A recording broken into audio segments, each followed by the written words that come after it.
Well, it looks like this video is going to be short because we had a very short NXT tonight. And it's Thursday, and I pretty much just blew the fact that we are doing NXT tonight.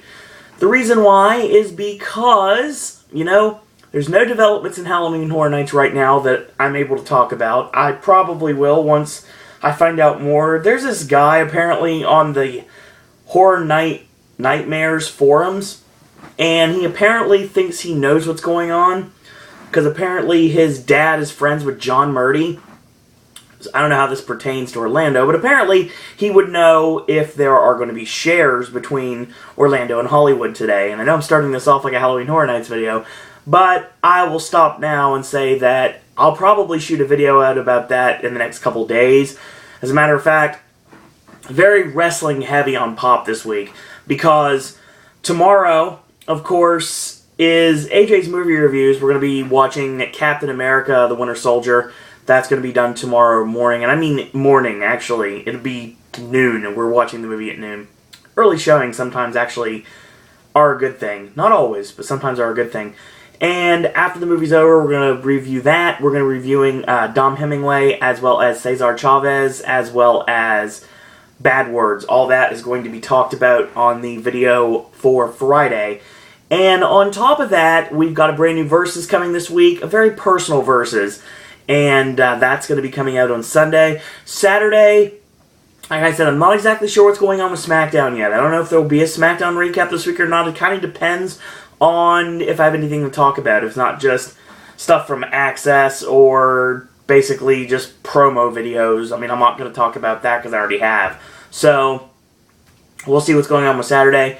And of course, Saturday night, 8 o'clock, the red carpet, and 9 o'clock is the 2014 WWE Hall of Fame ceremony that I'll be watching right above my head, which is my television/computer monitor.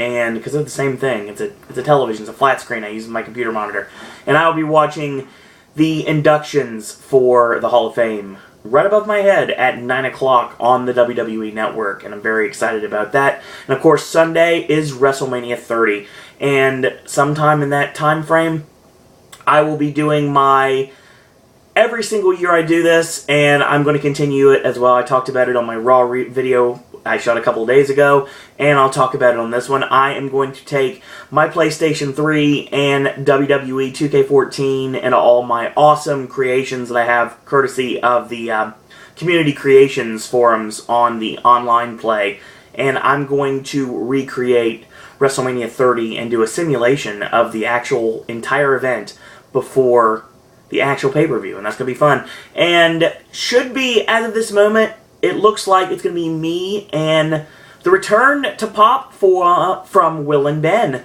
They will be joining me, and we will be giving our WrestleMania predictions on Sunday. A short video before WrestleMania starts, probably when we're in the pre-show, and we will be talking about our predictions for WrestleMania 30. So, looking forward to that. That'll be really awesome. And hopefully, we'll get a video talking about WrestleMania thoughts afterwards. The three of us talking about WrestleMania itself.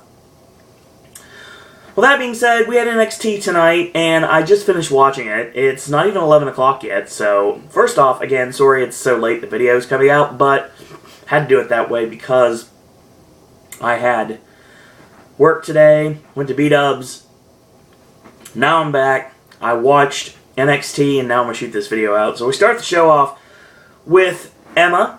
Emma is taking on Sasha Banks, and of course Sasha is accompanied to the ring by Charlotte, and of course she has Summer on a stick by her side as usual. Short match. Sinus is caused by the weird weather here. We go to the end here, and the dilemma gets locked on, and she breaks it 4, and she nails what used to be called the Emma Sandwich, but they now wanted to make it sound better and more stereotypical towards Australia, and they're calling it the Emma Mite Sandwich, which I think is hilarious, by the way. I think that's a great name for a maneuver, and gets the 2 off that. Charlotte gets up on the ring apron, and basically Sasha gets into Charlotte inadvertently, and double leg, and Emma lock, and that's end. That's the end of the match. So Emma beats Sasha Banks, and Charlotte's still on a collision course with every single superstar in NXT. Charlotte already beat Emma, actually, so this was interesting. Emma went through Sasha Banks, and Emma currently feuding with Summer Rae on WWE programming, so she's running the gamut of the BFFs right now. And our next match was featuring the NXT Tag Team Champions for 183 days out of this televised broadcast. Connor and Victor, the Ascension, and they were taking on the tandem of Jack Hurley, who looks familiar, but I'm not exactly sure who he is, and Johnny Vandal from Full Impact Pro. And basically the match was just Vandal getting squashed. Connor picks up Vandal and body slams him into the ropes 3 times. I know what you're thinking. He's probably picked him up, just tossed him, like hot-shotted him across the top rope. No. He literally picks him up in a body slam and tosses him into the ropes 3 times. And then Hurley was trying to get in the ring, and he was like, and it was just basically like, no. He just kicks him aside like he's an insolent pet. And then the Avalanche in the corner, and tag into Victor, and Fall of Man, 1, 2, 3. No one can beat the Ascension. I think at this point they really need to send another tag team down, and I've talked about this numerous times. But Tons of Funk got disbanded. The Usos are the tag team champions, so they're not going to use them. And obviously you can't do anything with the Primetime Players because they're disbanded. So, yeah, for the time being, the Ascension are a tag team that has the championships for a division that basically does not exist. It's a shame because the Ascension are such a great team, though, too. I will say right now that the Ascension will probably be brought up to television soon, and if they don't do anything with the NXT Tag Team Championships, I think what they do is they get rid of the titles. Another idea could be to send the Wyatt family down to work with Connor and Victor. I think that's a good idea, given the fact that they have never faced off before, to my knowledge. So they might have like a house show or something, but I don't believe they've had a televised match. At least not since I've been watching NXT. So bring Luke Harper and Eric Rowan down to challenge the Ascension. And it'd be really interesting to see if they did that. That'd be a nice little program to use. And Xavier Woods, of course, is in action in this match. He's going to face off against the returning Brodus Clay, who isn't being the Funkasaurus. He's back to the monster Brodus Clay that he was for quite a while in WWE for a bit. We go through this match.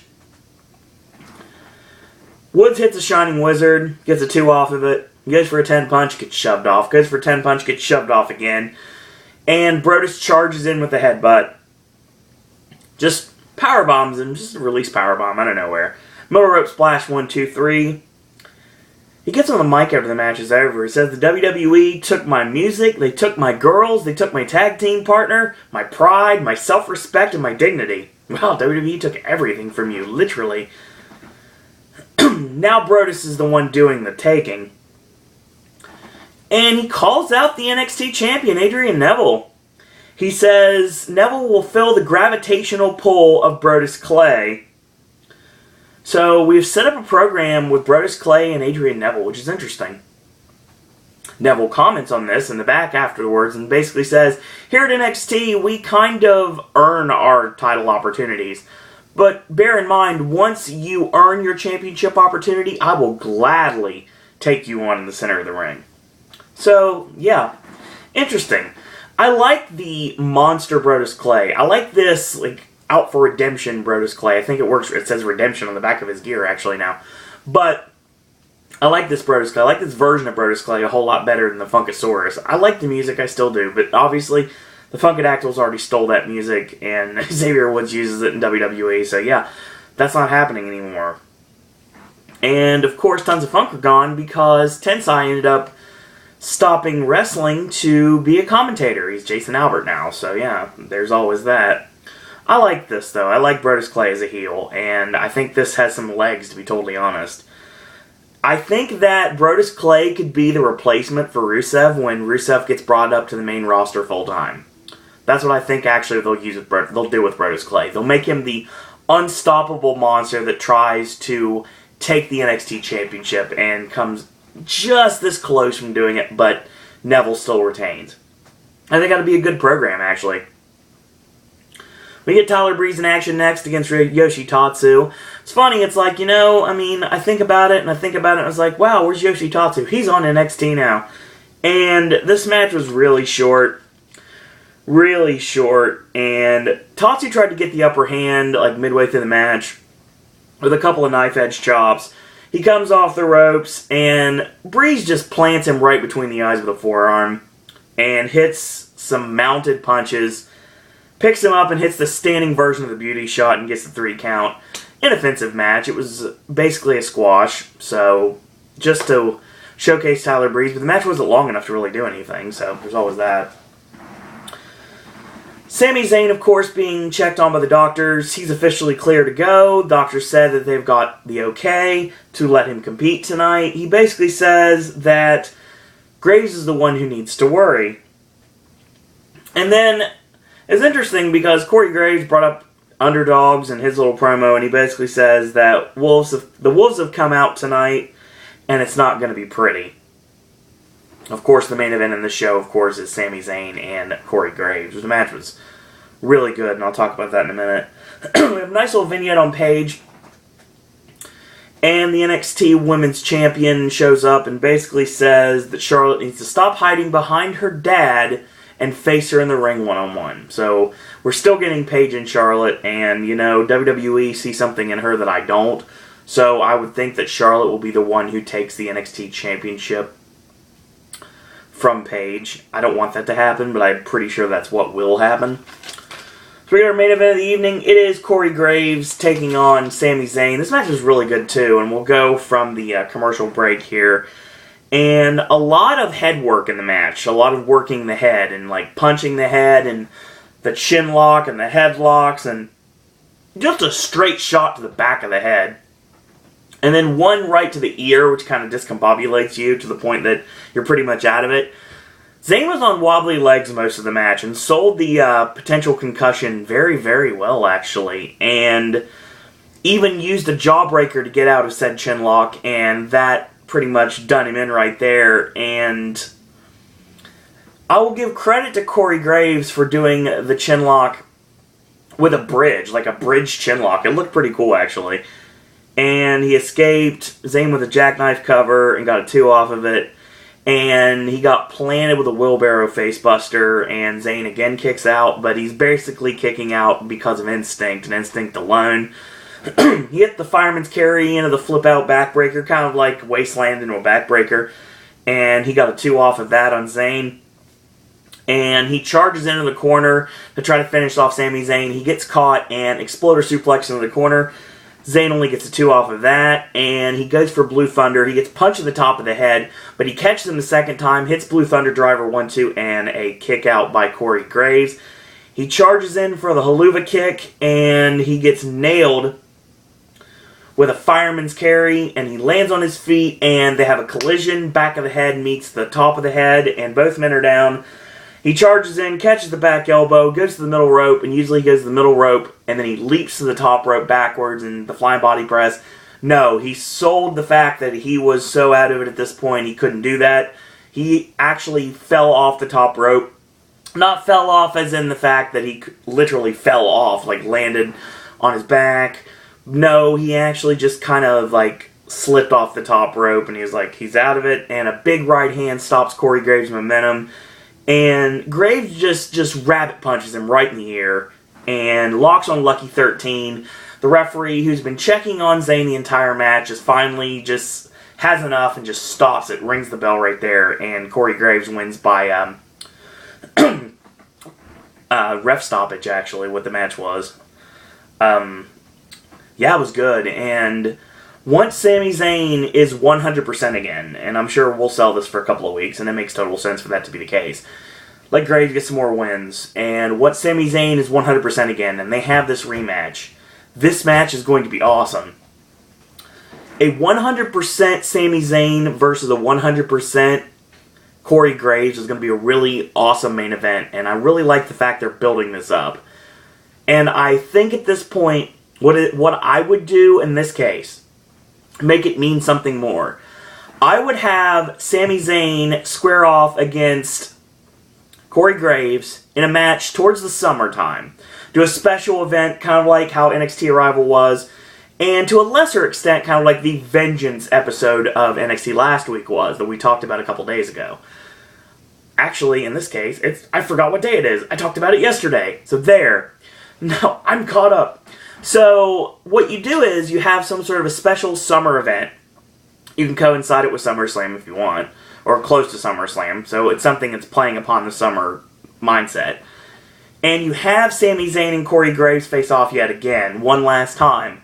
But here's the caveat. What you do is you put the number one contendership to Adrian Neville on the line. You have Zayn go over, and you have Sami Zayn and Adrian Neville, two of the top baby faces on NXT, battle for the NXT Championship. And if you want to go further again, you can go ahead and say we can make it another ladder match, or we can do another 2 out of 3 falls match. I think that would be awesome. I think what you do in that storyline is you have Sami Zayn face Cesaro yet again. And Sami Zayn beats Cesaro this time. And Cesaro basically gives him the go-ahead to go after Adrian Neville and take the NXT Championship. And I think Sami Zayn will be your next NXT Champion, to be totally honest. They may take the title off of Adrian Neville and put it on Corey Graves. I wouldn't have an issue with that. But I know Brodus Clay's not taking it. I think he's, if anything, if he touches the title at all, it'd be a transitional champion. NXT is known for the fact that there has only been now 4 champions in the history of the company. I mean, you have Big E, you'll have Rollins first, then you have Big E, then you have Bo Dallas, and now Adrian Neville. So winning the NXT Championship is a pretty big deal. So I don't think we're going to do a transitional champion. I think your next champion will end up being either Corey Graves or Sami Zayn. And I think this feud will get this person ready for that championship win whenever it happens. I would say it's sometime around SummerSlam, if I had to guess. I think it'll take that long for the NXT Championship to change hands yet again. If not longer, to be honest. It could go longer than that. But yeah, NXT match this week, what I'd recommend, to be totally honest, I'd recommend the main event, and that's it. It was a very short episode of NXT. This hour flew by so fast. No Adam Rose this week, so hopefully we get Adam Rose next week. I'm shooting for that because obviously we haven't had him for 2 weeks. We can have him now. But then again, too much Adam Rose is not a good thing, right? Well, I totally disagree if that's the case. So yeah, that was NXT this week. We heading towards the final stretch to the road to WrestleMania as we are preparing for this Sunday in Nolens, baby. Nolens, Louisiana. And we are ready for WrestleMania 30, and it's going to be awesome. And I'll be talking more about WrestleMania in the coming days. And I'll give you my opinions and my predictions coming very soon here to Pop. So, that being said, also, we have WrestleMania recap and Monday Night Raw, of course. The Raw after WrestleMania. The big Raw. That's going to be recap later this week. And I don't know what's going on for Wednesday because this should have been Wednesday's video and I gave it to you guys out a little bit early, so there's always that. So, in the meantime, I want to thank everybody out there for watching the videos, and I will continue to do these wrestling recaps. If you have anything you want to talk wrestling with me, if you'd like to chat with me in any other way, or if you just like to, I don't know, be a popcaster if you want to do that, and there's a couple ways to do it. You can like our Facebook fan page. Just want to be a fan, you're more than welcome to do that. We totally appreciate it. Be my friend on Facebook, Owen Disney, very simple, very easy to find. If you want to tweet me, I'll accept tweets. Sure, it's at Sir Owen Disney. And like I said, last but certainly not least, if you want to send your thoughts, comments, queries, and opinions to myself, or you want to send it to any other popcasters, you want to talk wrestling, Universal, Disney, Halloween Horror Nights, we can talk anything you want, just send me an email at sirowendisney@gmail.com. In the meantime, I want to thank you guys and girls out there for watching, and until tomorrow, boys and girls, that's all I gotta say about that.